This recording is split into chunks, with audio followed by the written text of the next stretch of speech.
Okay, so I know the article that we sent out was not necessarily a scholarly article, but more so a scholarly discussion about whether or not greed should have a platform and the placement of that platform.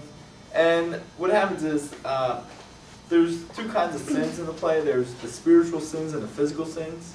There's like the pride, envy, wrath, and greed as spiritual, like some of you do spiritually, and like the lust, gluttony, like sloth. They're kind of like more physical things, physical attributes that you actually do or don't do, like sloth doesn't do much. So, but the doctrine, no, not you, Caleb, but your cat. Sorry. I know I was pretty slothful this weekend anyway. No, but St. Paul makes greed one of the most basic sins in the Bible. Right? But having food and wherewith to be covered, with these we are content. For they that will become rich fall into temptation, and into the snare of the devil, and into many unprofitable and hurtful desires, which drown men into destruction and perdition. For the desire of money is the root of all evils, which some coveting have erred from the faith, and have entangled themselves in many sorrows. Amen. Basically, greed is good, is not good. I mean, it's the doctrine that was proposed, and that's why theologically greed should have a platform, because it is a pretty significant sin. And it is also noted in the article that it is pretty ironic that greed is between the scaffold where God comes out and the scaffold where the devil is. So it's between, like, greed is between the two heavy, because pride is the first sin and everything. So, but yeah, anyway. Any other questions on that article? Discussion? Things that people wanted to point out? Okay, sounds like no. All right.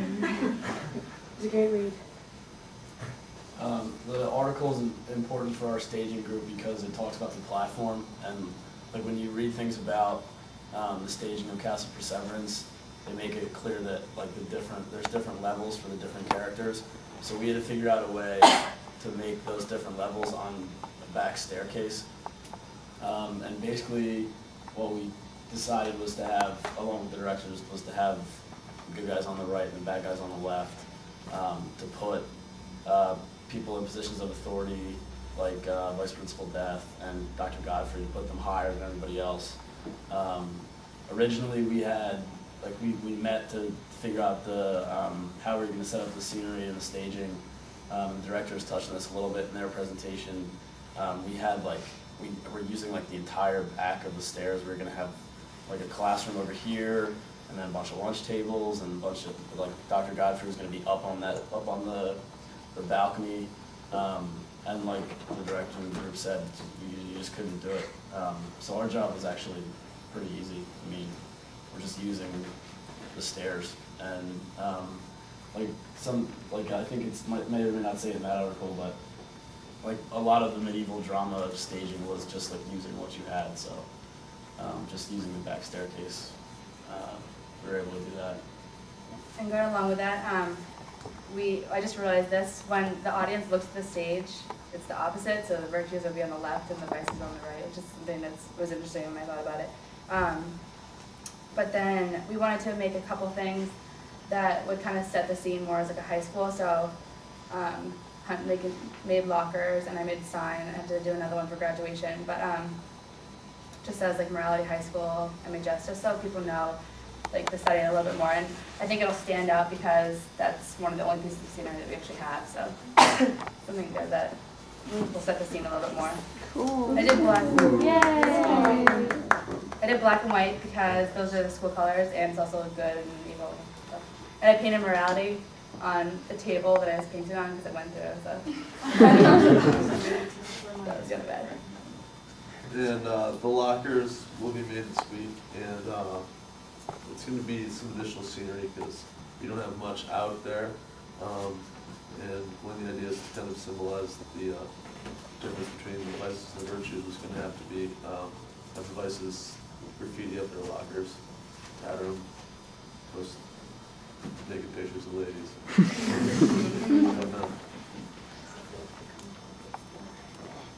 Alright, sure. So, Joey Mack and I decided to take a look at doing programs, and we discussed doing yearbooks so that the virtues could have something to be signing. So we did it in a yearbook design, which is slightly bigger than what we were going to do for a normal program, because we were going to cut it down. And then decided that, hey, you know, we're graduating, it's really typical to have yearbooks, so we did them in this style. The front picture is actually Galahad conquering the 7 deadly sins. And there's just a little story behind that, which is that his father was overtaken by the sins, and when he grew up, he fought them away and basically did his own rise into good by conquering them. So I thought it set the stage for our hero beating the 7 deadly sins. So what we ended up doing was we did the front cover like the yearbook, pulled in an introduction about what we did as a class, morality plays, and the Castle of Perseverance in general. And then we did the bio and the cast list together, so that everybody wrote pretty funny bios, so we put them in so that everybody could get a kick out of them and have something to read during the intermissions or before the play begins. And then following that, we put in a design of the castle like the way it originally was, which is also on the front of the shirt, so it explains that a little bit more. And then our special thanks to everybody, including first-year students, who they allowed us to keep them up until midnight. But we did it so that we could also have these up with the virtues and have them signing them. So like really treat them like yearbooks so people understand that there's sort of a correlation between your program and your yearbooks for morality high. We're going to have a DVD basically. Great, and the DVD cover is probably going to be a selection of this with date and times and dates. I'm gonna kind of cut I designed the t-shirt, so I figured I'd show you like the process it all went through. So originally, we were gonna try and have like, the angel and the devil were gonna be on the shoulders. So we were gonna have the devil on the left shoulder and the angel on the right shoulder. So I drew out the angel and the devil, and this is the way they were gonna look. I tried to make them younger looking because they were supposed to like emulate like a cherubic image, but the angel came out looking a lot older than the devil did. So that I didn't really like. And then when we discussed it with the group, we all decided that having the two on the shoulders wouldn't really work because the back would be too bare. So instead we decided to do a different design. We went with like the normal format that like most of the other shirts did. And we have on the back the longer image with the words underneath and Bevington's Castle of Perseverance illustration on the front with the Gettysburg College Medieval Drama 2008. So in order to make that image, the one on the back, I had kind of some problems because originally I did it on 2 different pieces of paper because the first image wasn't coming out right. So this was the first one. This was the good angel, and these were just things that kept getting messed up. So I scrapped those ideas and then decided to make a new bad angel. So this is the bad angel. It was on a different piece of paper, so I had to use wax paper, which was a lot of fun. I retraced both of them on wax paper and did the banner through this part. The reason why it's so dark is in order to transpose it then again onto white paper so that it could be copied by the t-shirt company, I had to like scribble all over the back and sketch it back onto white paper. So that's how we got the final image of this one.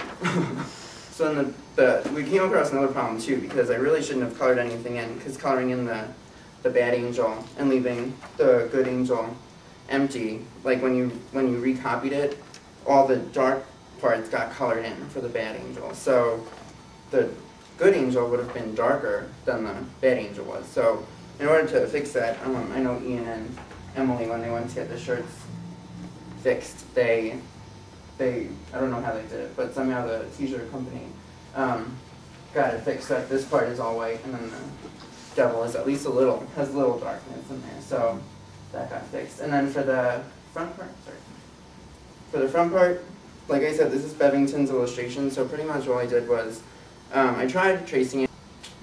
And then this is